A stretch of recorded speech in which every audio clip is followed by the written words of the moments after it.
ওং নমঃ ভগবতে বাসুদেবায়। হরে কৃষ্ণ। নমস্কার বন্ধুরা। একবার ভগবান শ্রীহরি বিষ্ণু বিশ্রাম নিচ্ছিলেন। তখন ভগবান বিষ্ণুর বাহন গরুড়জি ভগবানের কাছে যান এবং বলেন, হে প্রভু, আমি মর্তে ভ্রমণ করছিলাম। আমি দেখলাম অনেক ব্যক্তি নিত্য স্নান করেন, কিন্তু বেশিরভাগ ব্যক্তি দুঃখে আছেন। এর পিছনে আসল কারণ কি প্রভু? হে প্রভু, আপনি আমায় বলুন, স্নান করার সর্বশ্রেষ্ঠ বিধি কি? স্নান কখন ও কিভাবে করতে হবে? এবং স্নান করার সময় কোন মন্ত্রের উচ্চারণ করতে হয়? আমার মনে এই সমস্ত প্রশ্নের উত্তর জানার ইচ্ছা হচ্ছে, কারণ আমি দেখলাম অনেক ব্যক্তি স্নান করে আপনার এবং মাতার পূজা করে, কিন্তু তা সত্ত্বেও তাদের ঘরে আপনার বাস হয় না। এর কারণ কি প্রভু? এটা শুনে ভগবান বিষ্ণু বলেন, হে পক্ষীরাজ, আপনি উচিত প্রশ্নই করেছেন। স্নান করলে ব্যক্তির শরীর শুদ্ধ হয় এবং তারপরেই তারা পূজা পাঠ ও যে কোনো পবিত্র কর্ম করতে পারে। এই জন্য প্রত্যেক ব্যক্তির নিত্য স্নান করা উচিত। হে পক্ষীরাজ, আপনার এই সমস্ত প্রশ্নের উত্তর দেবার আগে আমি আপনাকে এক পবিত্র কাহিনী বলতে চাই, যা আপনি একাগ্রতার সাথে শ্রবণ করবেন। এই কাহিনীর মাধ্যমেই আপনি আপনার সমস্ত প্রশ্নের উত্তর পেয়ে যাবেন। এটা বলে ভগবান বিষ্ণু গরুড়জিকে স্নান করার মহত্ব শোনান, যা প্রত্যেক ব্যক্তির জানা খুবই গুরুত্বপূর্ণ। এই কাহিনী শোনার ফলস্বরূপ ব্যক্তির জীবনে হাজার তীর্থস্থানের ফল প্রাপ্ত হয়। এই জন্য বন্ধুরা, এই কাহিনীটি আপনি সম্পূর্ণ অবশ্যই শুনুন, কারণ অর্ধেক জ্ঞান খুবই ভয়ঙ্কর হয়। তাহলে আসুন জেনে নিই সেই অমূল্য কাহিনীটি। বন্ধুরা, তখন ভগবান বিষ্ণু বলেন, অনেক প্রাচীন কালের কথা, রামকেশপুর নামে এক গ্রাম ছিল। সেই গ্রামে এক ধনী ব্যবসায়ী বাস করত। তার 3 কন্যা ছিল। ব্যবসায়ী কখনো কোনো কিছুর অভাব বুঝতে দেয়নি তার কন্যাদের। তার 3 কন্যাই ছিল খুব সুন্দর ও চঞ্চল প্রকৃতির। এক পিতার যা যা কর্তব্য, সেই সব কর্তব্যই সেই ব্যবসায়ী পালন করত। তার কন্যাদের সে সব কিছুই দিয়েছিল, কিন্তু একটি ভুল সে করে। সে কখনো তার কন্যাদের শাস্ত্রের জ্ঞান দেননি।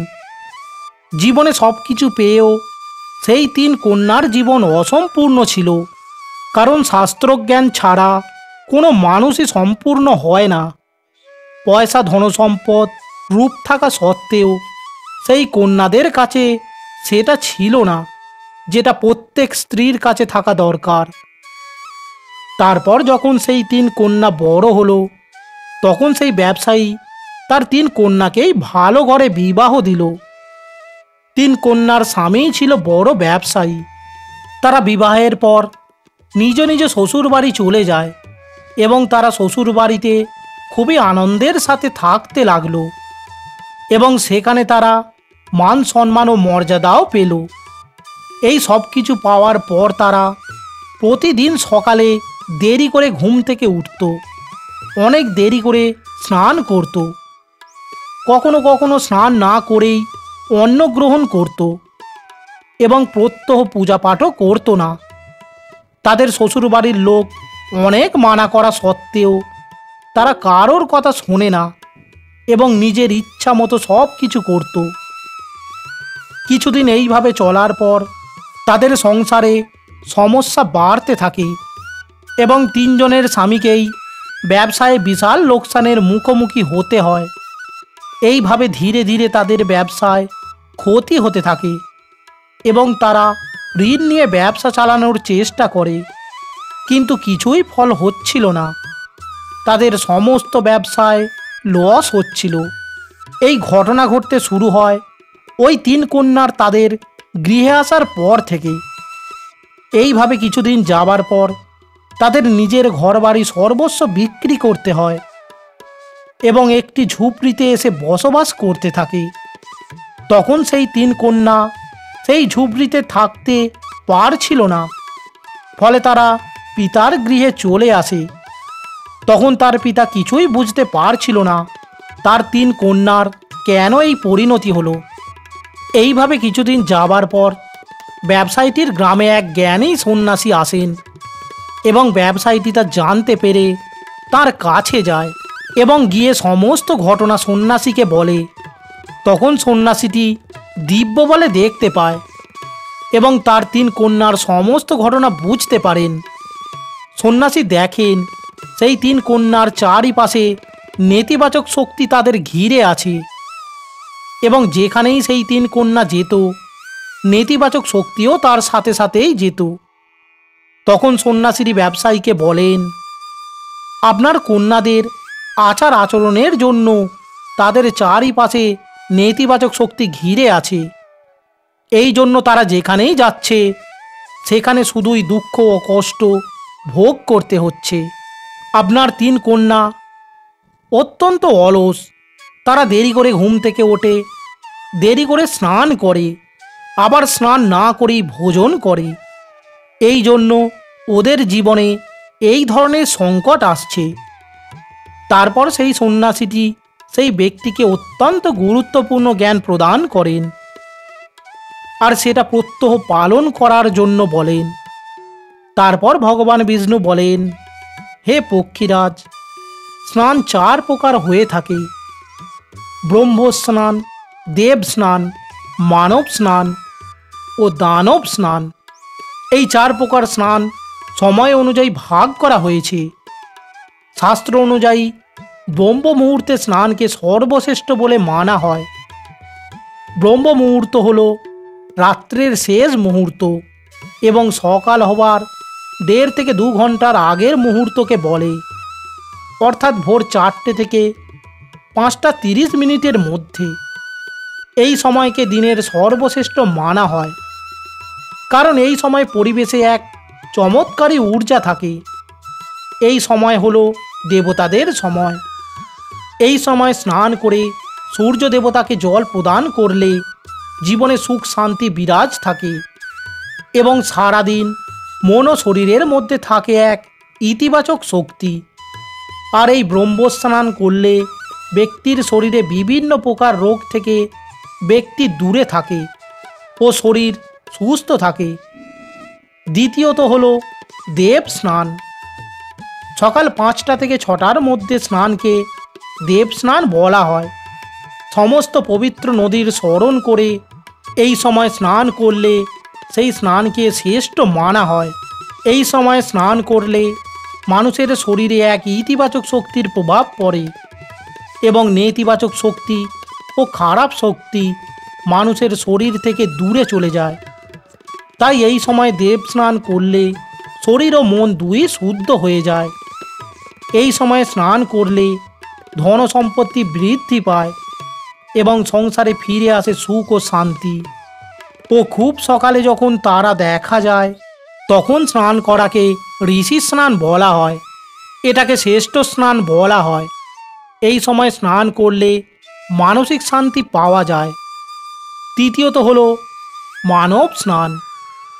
সকাল 6টা থেকে 8টার মধ্যে স্নান করাকে মানব স্নান বলা হয়ে থাকে। এই স্নান সূর্য উদয়ের সময় বা সূর্য উদয়ের ঠিক পরে করা হয়। এই সময় স্নান করাও শুভ মানা হয়। এই সময় স্নান করলে শরীরে সারাদিন ইতিবাচক শক্তি কাজ করে, ফলে সমস্ত কাজে মন দেওয়া সম্ভব হয় এবং যে কোনো কাজে উৎসাহ পাওয়া যায়। কিন্তু কোনো ব্যক্তিকে সূর্যোদয়ের 2 ঘন্টা পর কখনো স্নান করা উচিত নয়, অর্থাৎ সকাল 8টার পর স্নান করা অনুচিত মানা হয়। কারণ এই সময়ে পরিবেশে দৈবিক শক্তির প্রভাব কমে যায়। এর ফলে মানুষের শরীরে উৎসাহ ও ইতিবাচক শক্তির ঘাটতি দেখা দেয়, যার ফলে শরীরে সারাদিন আলস্য দেখা দেয় এবং কোনো কাজে মন দেয়া অসম্ভব হয়ে পড়ে। ও সকাল 8টার পর স্নান করলে ব্যক্তির জীবনে দুর্ভাগ্য নেমে আসে এবং যে ব্যক্তি 8টার পর স্নান করেন তার শরীরে নেতিবাচক শক্তির প্রভাব পড়ে। এই প্রকার ব্যক্তি যেই স্থানেই যায় তার সাথে দুর্ভাগ্য চলে আসে। তারপর সন্ন্যাসী বলেন, তোমার এই 3 কন্যা অনেক দেরি করে স্নান করত, এই কারণে তাদের শ্বশুরবাড়ির সমস্ত সম্পত্তি নষ্ট হয়ে যায়, আর তোমারও ধন সম্পত্তি নষ্ট হয়ে যাচ্ছে। অর্থাৎ সূর্যোদয়ের অনেক পরেও যে সকল ব্যক্তি স্নান করে না তাদের মনে সারাদিন রাগ, ক্রোধ ও খিটখিটে ভাব দেখা যায়, যার ফলে তারা যে কোনো কাজে অসুবিধার সম্মুখীন হয়। এই জন্য প্রতিদিন ব্রহ্মস্নান, দেব স্নান, ঋষি স্নান বা মানব স্নানের কথা শাস্ত্রে বলা হয়েছে। এই প্রাতকালে স্নান করে দেবদেবীর পূজা অর্চনা করা ও সূর্যদেবকে জল প্রণাম করলে আমাদের শরীরের সাথে সাথে মনও শুদ্ধ ও পবিত্র হয়ে যায়, আর আমাদের অনেক সমস্যার সমাধানও হয়ে যায়। আমাদের ভিতর থেকে সমস্ত নেতিবাচক শক্তি দূর হয়, আর সংসারে ফিরে আসে সুখ ও শান্তি। আর সন্ধ্যায় ও রাত্রে খুব দরকার না হলে স্নান করা উচিত নয়। তারপর ভগবান বিষ্ণু বলেন, হে পক্ষীরাজ, এবার আমি আপনাকে স্নান করার সময় যে মন্ত্রটি উচ্চারণ করতে হয় সেটি বলছি, তাই আপনি এটা মন দিয়ে শ্রবণ করবেন। যে ব্যক্তি স্নান করার সময় এই মন্ত্রটি উচ্চারণ করে তার সমস্ত পাপ সেই সময়েই নষ্ট হয়ে যায়, আর দুর্ভাগ্যও নষ্ট হয়ে যায়, এবং তার জীবনে সুখ সমৃদ্ধি ফিরে আসে। সেই মন্ত্রটি হল, গঙ্গে চ যমুনে চ গোদাবরী সরস্বতী নর্মদে সিন্ধু কাবেরী জলে অস্মিন সন্ন্যাদ্দিন কুরু। এর অর্থ হল, হে গঙ্গা, যমুনা, গোদাবরী, সরস্বতী, নর্মদা, সিন্ধু ও কাবেরী মাতা, আমার স্নান করার জলে কৃপা করে আপনারা সকলেই আসুন। এই মন্ত্র বলে স্নান করলে সমস্ত তীর্থযাত্রার পুণ্য লাভ করা যায়। এইভাবে সেই সন্ন্যাসীটি সেই ব্যবসায়ীটিকে স্নান করার মহত্ব বলেন। তারপর ব্যবসায়ীটির 3 কন্যা তাদের নিজের ভুল বুঝতে পারে এবং তাদের নিজের শ্বশুরবাড়ি চলে যায়, এবং সন্ন্যাসীর কথা মতো স্নানের সমস্ত নিয়ম পালন করতে থাকে। 3 কন্যাই প্রত্যহ ব্রহ্ম মুহূর্তে স্নান করতে থাকে এবং সূর্যদেবকে জল অর্পণ করতে থাকে।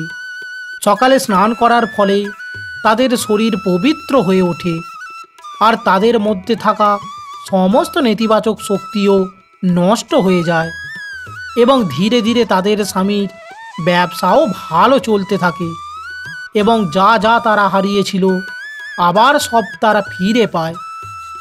এবং 3 কন্যাই তারপর খুব শান্তির সাথে তাদের শ্বশুর বাড়িতে থাকতে লাগলো। তাহলে বন্ধুরা, আমাদের জীবনে স্নান খুবই মহত্বপূর্ণ ভূমিকা পালন করে। এই জন্য আমাদের প্রত্যেকের উচিত রোজ সকালে স্নান করা। সকাল 8টার পর স্নান করা কখনোই উচিত নয়। এইভাবে ভগবান শ্রীহরি বিষ্ণু গরুরজিকে স্নানের মহত্ব বললেন। তাহলে বন্ধুরা, আশা করি ভিডিওটি আপনাদের সমৃদ্ধ করতে পেরেছে। ভিডিওটি একটি লাইক করবেন ও এই ধরনের পৌরাণিক ভিডিও পেতে চ্যানেলটি সাবস্ক্রাইব করে পাশে থাকবেন, ও কমেন্টে ভক্তি ভরে লিখে যাবেন, জয় শ্রীহরি বিষ্ণু।